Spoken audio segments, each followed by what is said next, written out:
Hi guys, it's Rob from Rollerballs. I wanted to get another video out for you guys this weekend.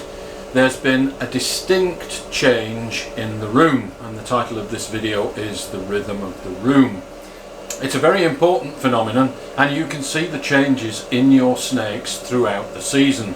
So what's been happening here in the snake room? Well, I've had my first ovulation for this season. The female over here ovulated on the 10th of this month. So we're expecting eggs by the end of April again. My last clutch hatched actually at the end of December, so not much of a break. My season has carried right along, but I have noticed my snakes have changed behaviour. The males have become distinctly antsy and angry. When I open tubs they hiss at me, and some of them have even struck at me. They no longer want to participate as much in the free roaming exercises, but the females do, and this has been a very distinct change. I've noticed the females want to come out and do free roaming. The males want to stay in their tubs, and this is a complete about face. I have been pairing snakes over the last few months and very successful. All of the males are locking pretty much with any female that I put them with. And this is part of the rhythm of the room. You tap into it, you use it, and it enhances your success. You can't fight it.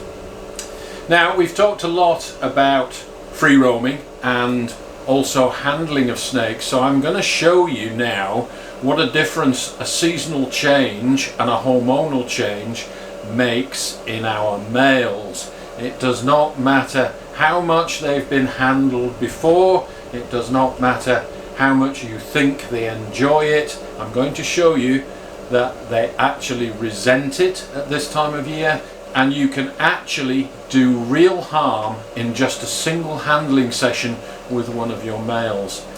Let's take a look. So this, ladies and gentlemen, is a female, which is quite rare that she wants to come out of her tub and free roam, but she stuck her head out when I opened her tub. So she's now out. Her tub is on the table, and you'll notice that there's another tub on top of that because I am continuing to clean around her. Basically, free roaming. I ignore her, she ignores me. There is no contact. She goes about her business and I go about mine and just keep cleaning. Obviously, I do keep an eye on her, make sure she doesn't get up to any mischief or hurt herself, but she's free to wander wherever she wants to wander during this time that I will continue to clean. I am actually quite interested to see what she's up to because, as I say, it's quite rare for my females to do this, so I'm quite curious as to how she behaves while she's out on the table here.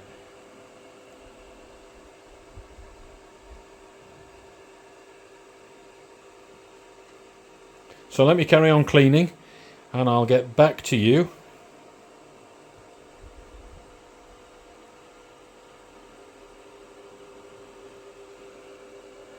with where she goes and what she gets up to. Alright, well, that didn't take too long. She is actually checking out the tub of this other snake that I'm cleaning. This was a male snake in here who has just shed, and I've given his tub a complete refresh. This is the old tub. He's back in the rack in a new tub, but I have already disinfected this tub and she's still sniffing around, obviously curious, which means that I can't actually continue cleaning this tub, so I'll have to move around her and find another tub to clean.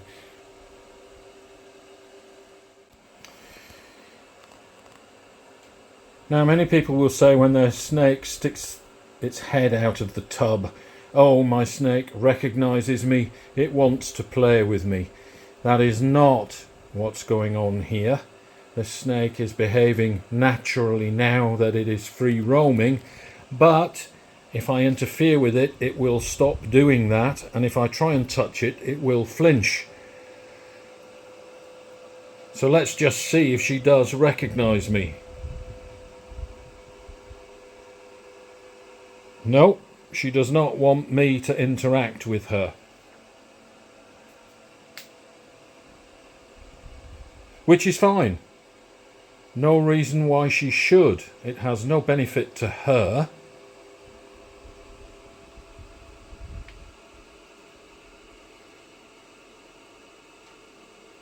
She's just doing her thing. And it is not, this snake loves me and wants to play with me. There's much more complex and often instinctual behaviour going on here. So let's try that again. I'll approach from underneath. And we see exactly the same response. She does not want physical contact with me. She is, however, quite at ease and is exploring her surroundings, if we can use the word exploring. Now, this isn't exactly natural behaviour, because a snake in the open with the bright lights is actually quite vulnerable. So this snake has learned that in this environment, at least, that there is no threat and she can quite safely move around.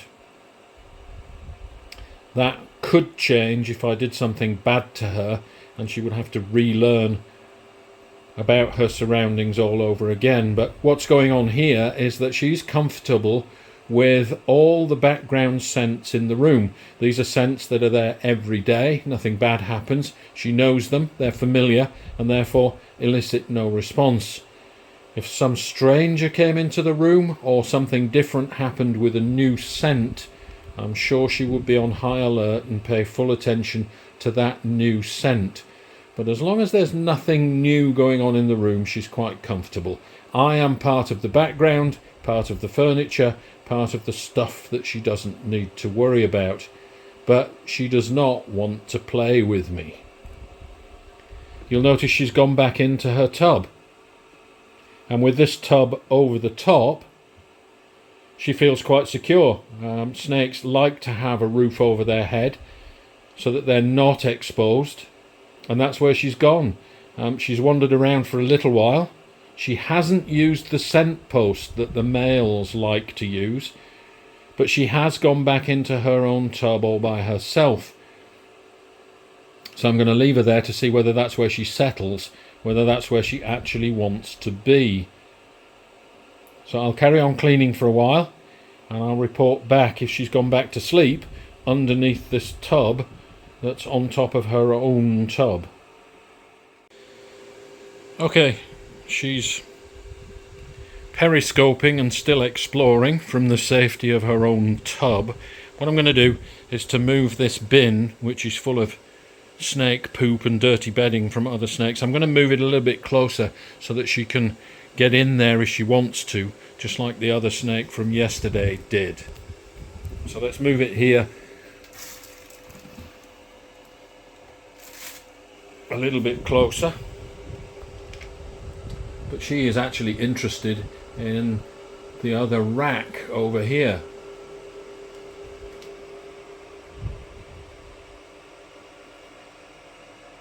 Ah, and now she's discovered the bin. This carries the scent of a lot of other snakes in the room, and I expect she's going to be fascinated by it. She's going to spend some time here sniffing all the other snakes.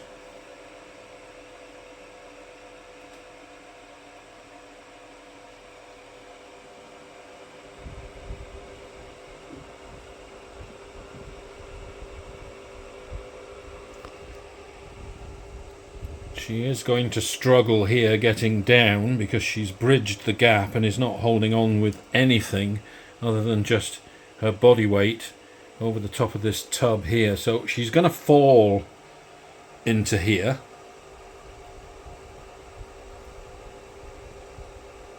Now she's burying her head in all that paper, having a good old time in there.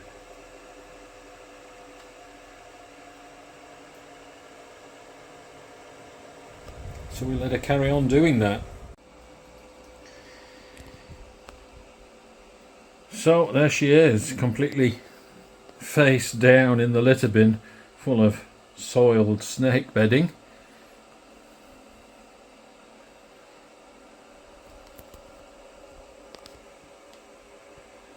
I'm almost tempted to help her out here and let her back end down into the bin, but she's going to have a go at it herself. I can see her moving very gingerly down into the bin. So she's going to go down there and go in the bin. Let's see how she manages this.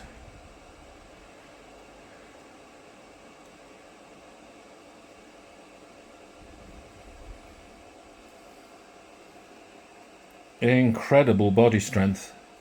And yes, her tail's going to flop down, so I might just offer her...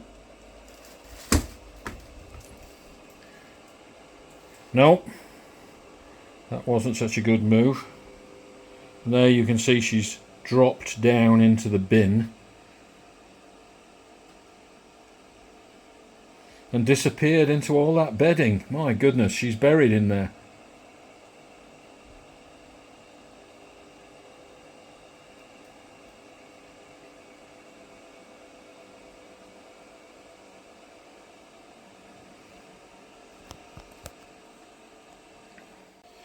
So while she's doing her thing down there in the bin, I'll give her tub a quick refresh and it'll be ready for her when she's bored with sniffing the bin.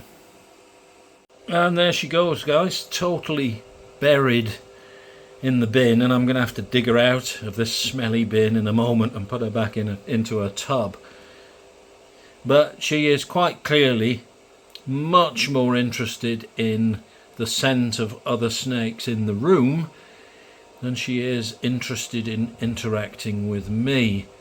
She is totally ignoring me, despite the fact that she poked her head out of the tub and said, "Hey, I want to play with you." Nope, that wasn't her motivation.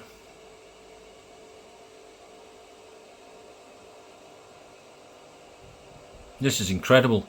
All the snakes are attracted to either the scent post, the IKEA scent post, which the males seem to spend a long time on. It's the males that use that. But all the snakes are also fascinated by the waste paper bin that contains dirty bedding and snake poop. Dirty girl. Okay, here she comes. Back out of the bin. Let's see where she wants to go after this. She's in no particular hurry. Snakes generally don't move quickly unless they're trying to run away from something, and she isn't. Very chill. Okay, girl, where do you want to go next? The one thing that I would say about allowing your snakes to do this is it does take a little bit longer to clean your snakes. You have to be prepared to give them the time that they want. You can't rush this, but you also want to give your snakes the opportunity to be snakes. And you'll see here, guys, that I do actually have two tubs open. There's two snakes this morning that wanted to come out. One of them is right here. It's the only way I can keep my eye on her while this guy does his thing on the table.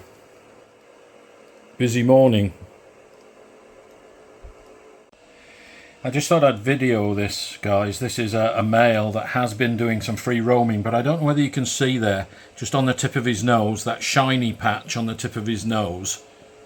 That's something to watch out for in your males if you see them getting a little bit restless. This guy's been pushing and probing inside his tub, and he's actually rubbed that spot on his nose. He has been allowed out to free roam, and I'll give him that opportunity again today. But I think the hide is probably a little bit too tall for the tub. He seems to be sitting on top of the hide and pushing against the roof. So we might need to do something about that. This is common in restless ball pythons. They do push and probe, and if you can't see them in their tubs, you can certainly see the effect that it's had. Now he'll lose that on the first shed. That's not a problem, but they can actually develop a callus. So we'll refresh this guy's tub as well. It's a little bit dirty. We'll give him some new water, completely refreshed tub, and we'll let him have a little bit of a wander around to see whether that cures his wanderlust. And I'll also put him in a different slot in the rack, just change things up a little bit. That often helps to settle them as well. So here he goes. He's probably going to go out to the IKEA paper rack and do some sniffing, so we'll give him the opportunity while we carry on cleaning. Okay, now I can see why this male is so restless. You can see that pushing behaviour again. He's pushing against the side of the tub, and if I touch him,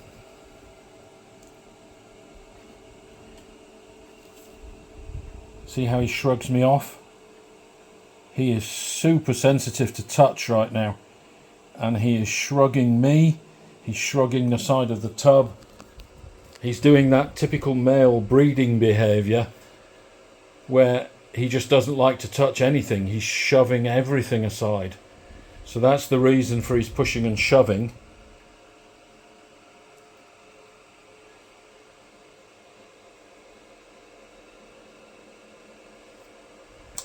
If I put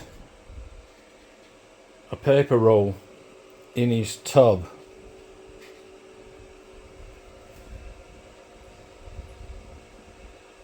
look how he's shoving it to one side.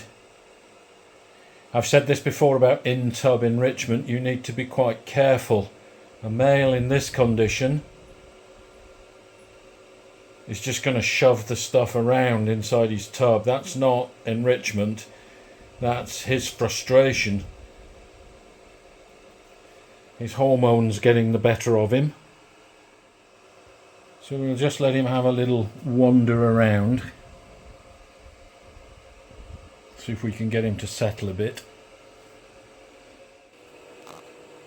So to help that restless male, not only did I clean his tub out, but I cleaned the other males in the same rack at the same time.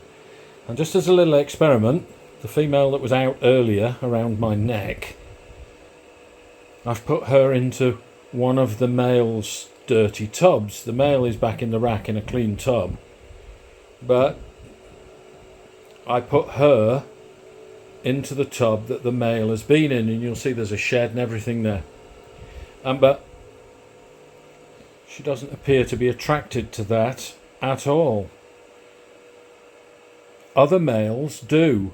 When you put another male into a male's tub, they're very interested in the scent of the other males. But this female,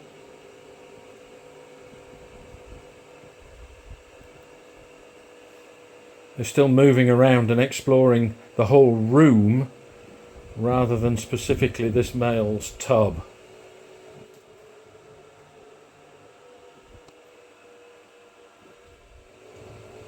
You can see she's not really hanging around in the tub at all.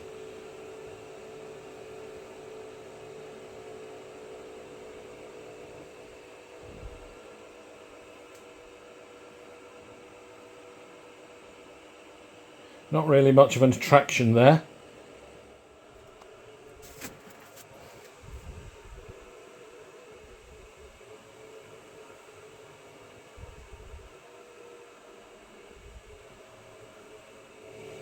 And back out she goes. So it's not a male that this female is looking for.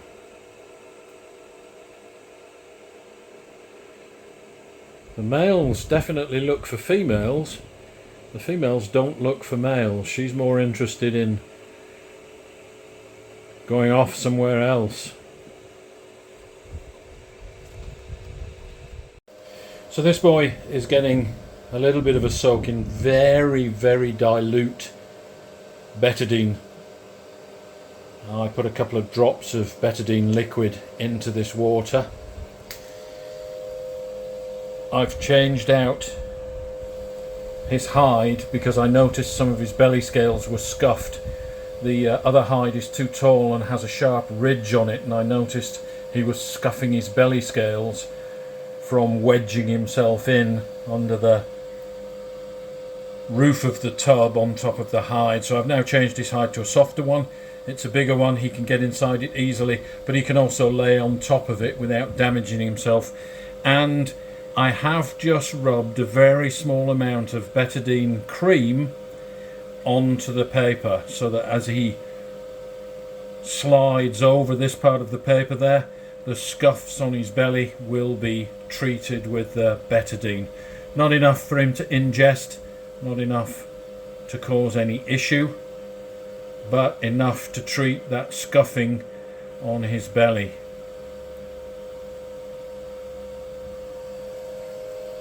So there you go. Hopefully that will be the last of the problem. I have moved his tub in the rack to a different slot, and we shall see.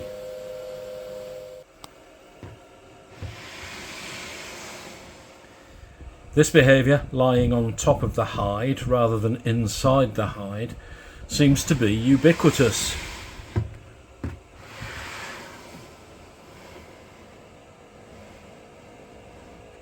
They're all doing it.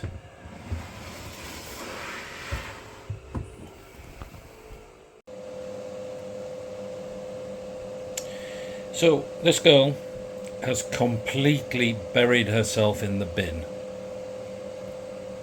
I put her on the table to free roam, and she made a beeline straight for the edge of the table, straight down into the bin, and she's buried herself completely in the bin.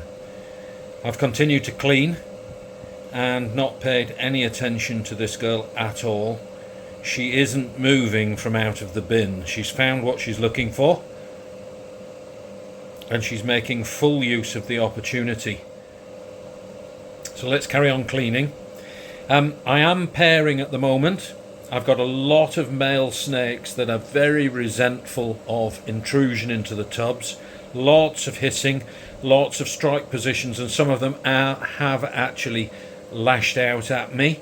So my breeder males are in full swing.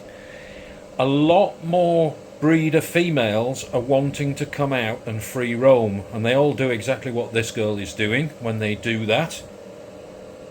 But it's a distinct change in the rhythm of the room, and the girls are now participating in a lot of this social networking via free roaming.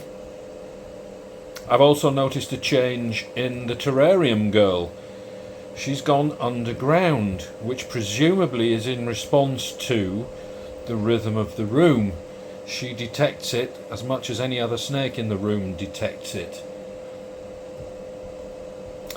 All my pairings over the last 2 weeks have been 100% successful. I've had no refusals at all and no difficulty getting any snakes to lock. The rhythm of the room in full swing.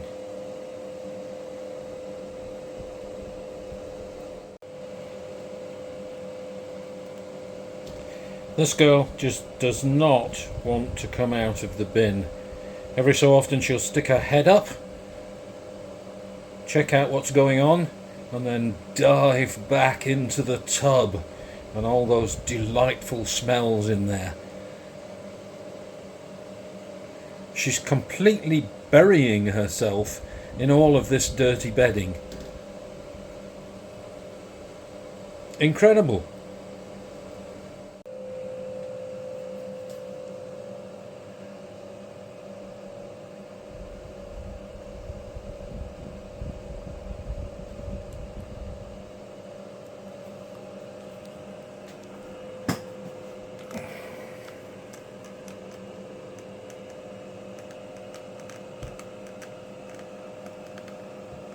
Here's a breeder male doing the shoving. If I push against him here, he shoves back. You see him shoving the disinfectant bottle?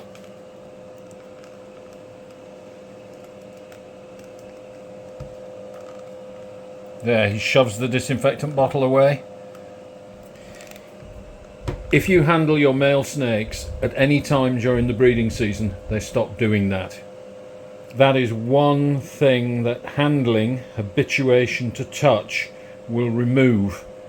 The snake's ability to do that, to defend its territory or find mates or do whatever it's doing when it shoves things away like that, is compromised.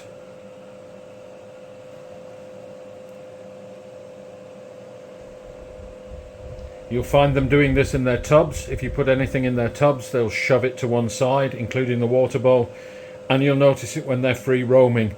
When they're in breeder mode like this, they shove stuff around. If it touches their body, they shrug it off. They buck and shrug. Like that.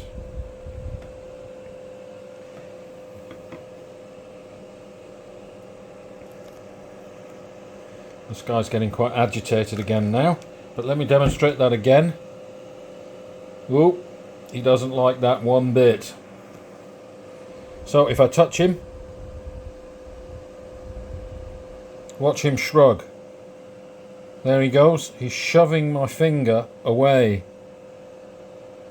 He's pushing my finger off to one side, and I have to be very careful I don't get bitten here. You can see how infuriated that makes him. Let me just show you this. This is a breeder male, and I opened his tub this morning and he actually struck at me. This is the same GHI Mojave that had the bump on his nose that we had to change out the hide here. We put a softer hide in, and was displaying the bucking behaviour. And if the snake will actually do this without biting me, I'm going to show you that bucking behaviour.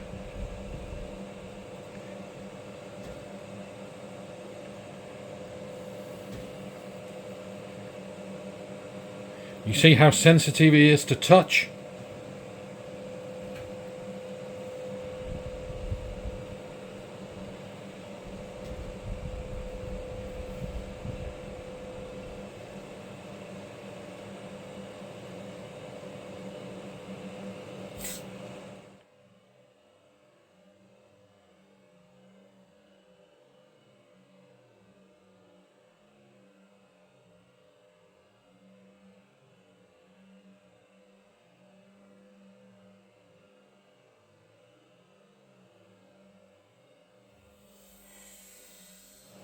And there he bucks. Hope I caught that on film. This guy is in full breeding mode, very resentful of intrusion, complete character change from earlier in the year. And I think we should just thank this snake for giving a perfect demonstration of what I was talking about. This guy is very grumpy. He wants to breed. So here we have another breeder male, a different one, and he's also doing the bucking thing. If I touch him, you can see how he shoves and pushes me off. Super sensitive to touch. This guy does not differentiate me from another snake or another object that he is competing with. And when I do this to him, this is combat.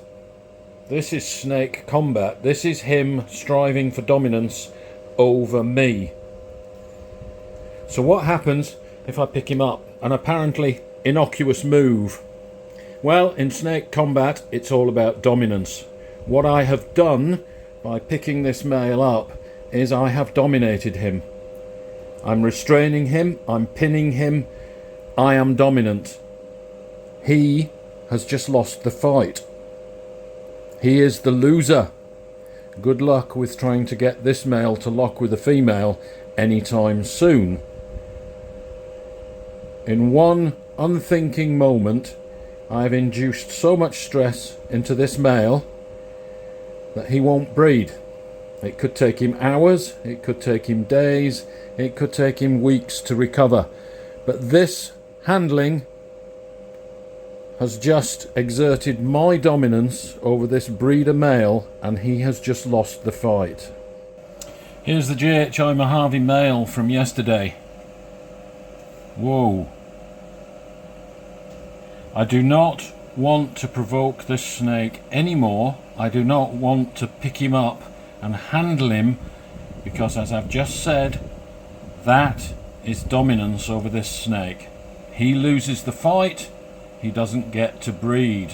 Alright guys, so there you go. I think some nice illustrations of breeder hints and tips that should help you guys out with your own seasons if you notice the same things in your snakes. Again, quite an emphasis on behaviour and an illustration of how detrimental even minimal handling can be at this time of year.